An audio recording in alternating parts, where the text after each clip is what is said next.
John D. Rockefeller created the curriculum for the entire medical education in the world. And he made sure that only the chemicals he produced are used for the treatment of illness, no matter what it is. We are still working under the same premise today. That's why no medical doctor ever learns about curing anything. They learn about chemical intervention or surgery. Statistically, the suicide rate of doctors, MDs, the highest. Why is the alcohol and drug abuse rate statistically the highest with medical doctors? Very simple. These poor guys figure out over time that they have no tools and that they are murdering and murdered their patients. Because every doctor is a good person when they start out. The first year and the first 2 years, you're really excited and you're really in it and you're giving it all until you find out no matter what you do, the patient gets worse or they cure themselves. You just need to bridge them for a while. And then these poor doctors figure out they cannot help. And all of a sudden they figure out that all these people are dying, no matter what they do. Hey everybody, Jonathan Broadbent here, your host of UnWoke.Academy. I wanted to share that video because I can tell you for a fact, after decades of experience on, with, near, and working for Wall Street, that you can replace the word doctor with broker or advisor, planner, whatever, banker, rep, and you have a parallel universe that is exactly the same. So I want to put things in perspective, but first, actually, before we dive into that, a little bit of housekeeping notes. If you're watching this on a platform that allows your participation, we'd certainly like your feedback. Post questions, make comments. Please do like this video, share it with others. That's what helps us overcome the suppressive algorithms that try and hide voices like ours. Let's get the word out about all the woke ideology that has invaded the world of finance. If you're in a position to help financially, we've made fundamental, significant changes to the way that we conduct business. In brief, because my company has been under attack by weaponized regulators for about 3 years. We've been in examination. We've gone to a subscription model in order to keep going and keep episodes like this happening and get the message out about the world of finance and all the broken bad stuff in it. Which brings me to this video. I actually stumbled onto this in my Facebook feed, and as I was watching it, I did that thing in my mind where I could easily replace all the description of big pharma, Rockefeller, medical education, the medical industrial complex with the world of finance. And so here's the way that works. And I think growingly people are aware of this. I've mentioned it a few times, but I think that video, that gentleman really hits the nail on the head. There is a growing awareness of kind of this global structure around big pharma. And here's what it looks like in my view. I'm not a doctor, but I pay close enough attention, and I've actually done work for a number of very big hospital systems, and I have a pretty good understanding, I think, of the way that hospital systems work and are financed. You have big pharma with big money that comes in and exerts influence and offers to fund hospital systems in the form of research and clinical technicians and certain labs and all those kinds of things. And they put big money into it, effectively sort of buying big hospital systems. Then those hospital systems are kind of on the hook for promoting pharmaceutical products to their patients. And so the hospital systems then can apply things called protocols, which sort of dictates how doctors may or may not behave. And all of it revolves around profit. So I don't mean to smear an entire marketplace. I'm sure there's lots of really good doctors and hospital systems out there, but I'm just not aware of any at the moment. I'm very aware of hospital systems that have bought into the narrative that the hospital system and not the doctor is the one that's in charge, and they can, from the top down, dictate what this sort of protocol is and what patients should be subjected to. Now, you probably understand where I'm headed with this. The world of finance works very much the same way. We have globalist banks that do a lot of investment money management and found lots of ways of making money, and they can, in similar fashion, fund Wall Street. So having all that money, those big globalist banks, those investment managers, can pay Wall Street firms that then hire small armies of different financial advisors, and they can then dictate via the big Wall Street firm what the financial advisor does and cannot do. And it really works like a protocol. And so it's a very similar environment, and I want to put a little clearer point on that. There are things that you're told as a financial advisor that you cannot do, or the environment makes it extremely difficult to do. So everybody's sort of corralled and lumped into thinking, acting, believing, and behaving in very similar fashion. Everyone's sort of put into this lockstep marching order process where all investment clients, regardless of their circumstance or family or background or need or preferences or belief system, everybody's effectively sort of put into virtually identical investments, and those investments make a lot more money for the financial firm.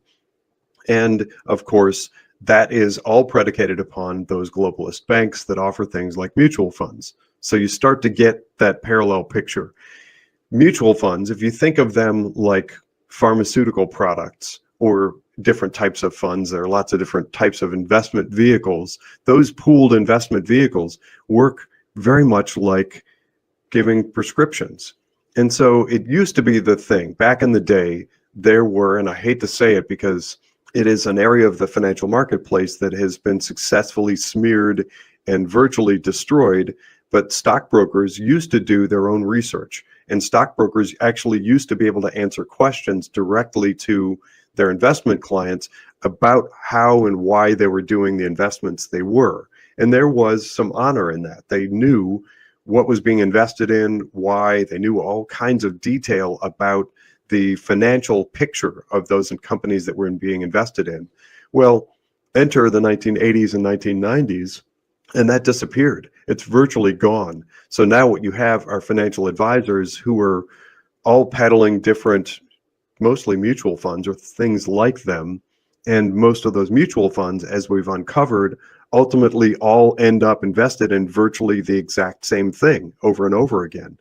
So there are some differences, and there are some managers out there that are doing their own thing. They're marching to the beat of their own drum, but those are few and far between, and those are the ones that are not getting the attention and focus and funding via those big Wall Street firms. So where we now look at doctors and hospital systems with kind of some new skepticism, and it's unfortunate, but that's where we are post-COVID.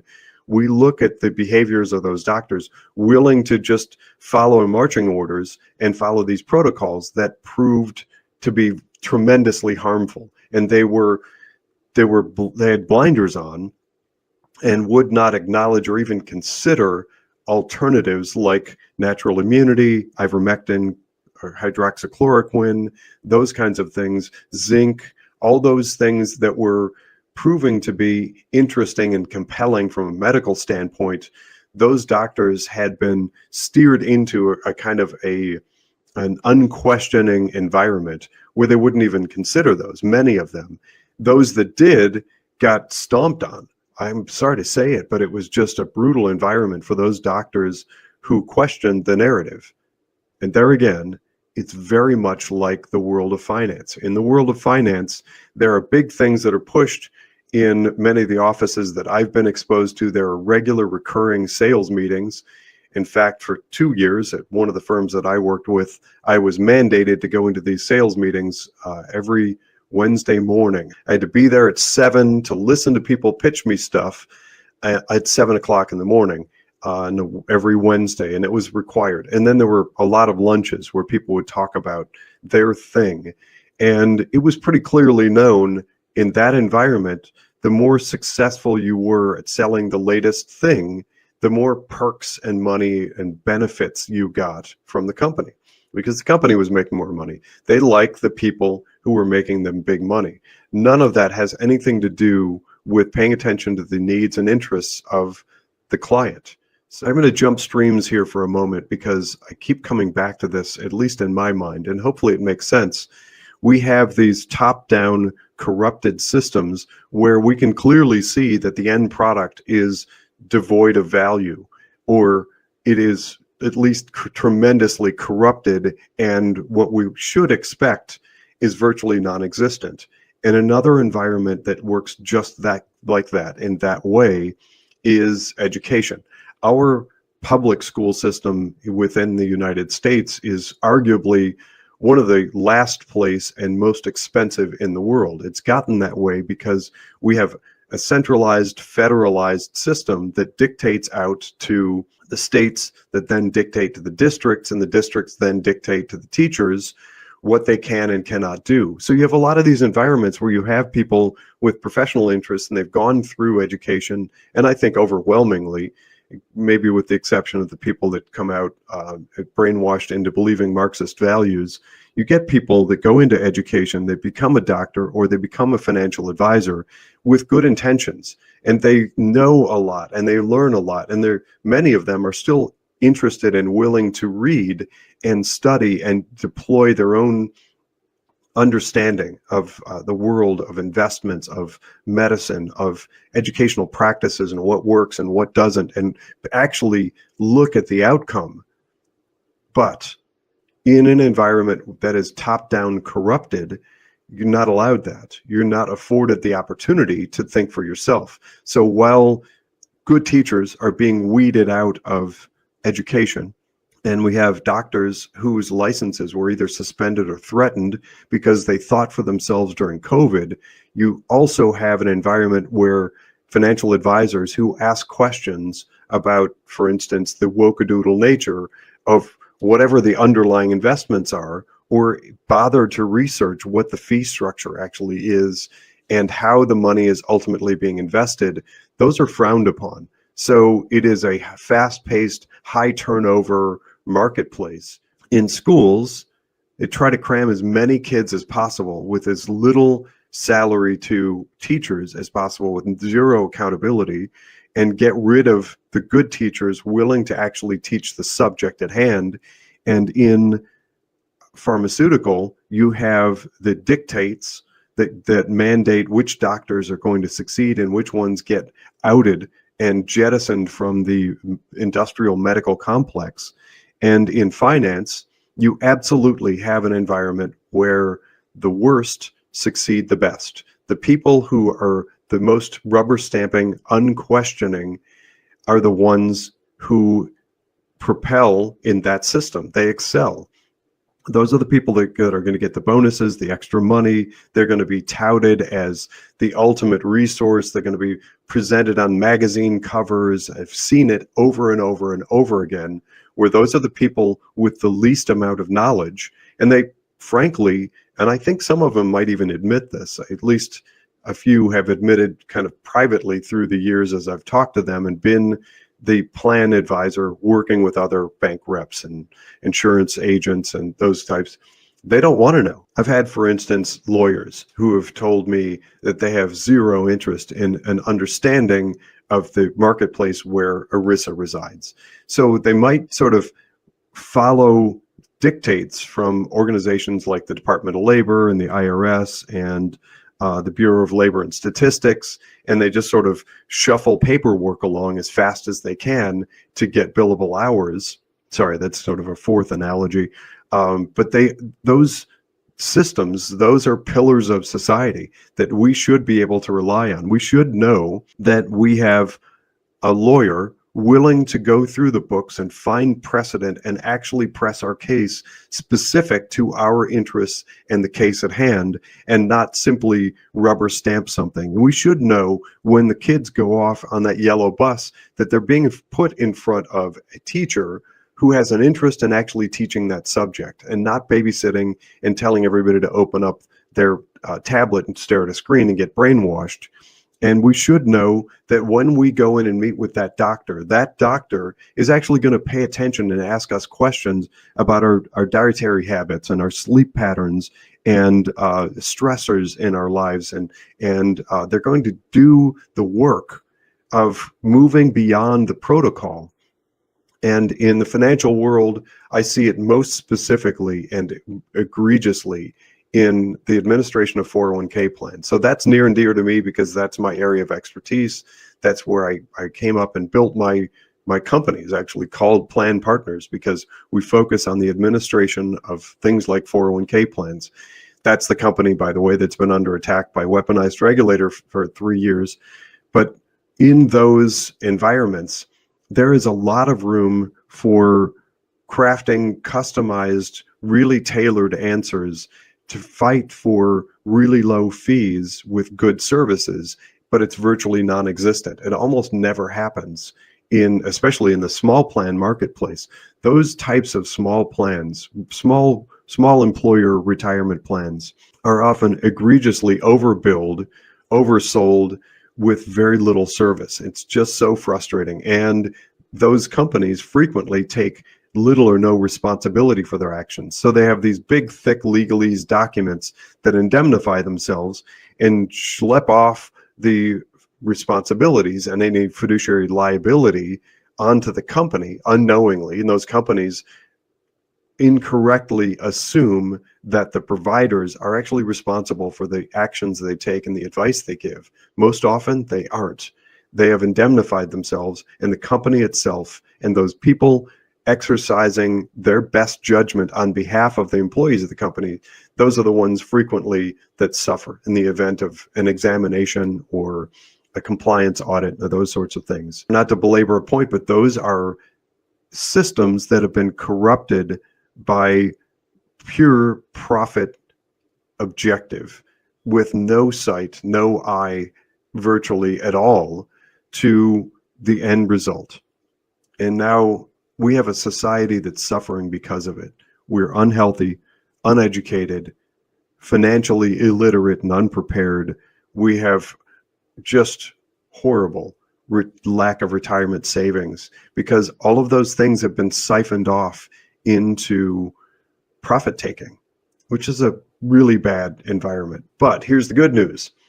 The good news is those are easily fixed. So we have a lot of people now that are starting to really pay attention to the value of the foods that they eat, and they're taking nutrition into consideration much more than I think has happened in several decades and generations. We have people that are pulling their kids from government-run schools in favor of actual education. They're finding resources out there from private school to homeschool, pods, micro schools, you name it. People are finding all kinds of great alternatives. People are going now much more often to alternative doctors, and frequently it seems to me those are doctors who got jettisoned from the medical industrial complex after COVID, but they're finding those people and they're finding them much more reasonable and much more economical because they don't have nearly the overhead of those monstrous mega industrial medical complexes. And in similar fashion, it's not happening fast enough in my book, but it is happening. We're getting people, individuals, families, and some 401k plans and things like them to finally jettison putting all of their trust into these globalist Wall Street firms and these financial advisors that frequently don't really have the insight and wherewithal to do the work on their own to find better answers and really push back against that top-down, corrupted, tyrannical system. It does take a lot of guts. It takes a lot of courage, and it takes being willing to run the risk of losing your own job. Yeah, it comes to that, and it's unfortunate, but there need to be more people, and I'm specifically talking to you, my friends who work in finance. There need to be more people who are willing to put their neck on the line and push back and say no. There comes a point where every professional needs to be willing to question the advice and guidance they're given from their supposed superiors. Because let's face it, at the end of the day, I think everybody is going to acknowledge that they would like to assume that the professional they're working with is competent, whether that's your lawyer, your accountant, your financial advisor, or your kid's teacher, or anybody else for that matter.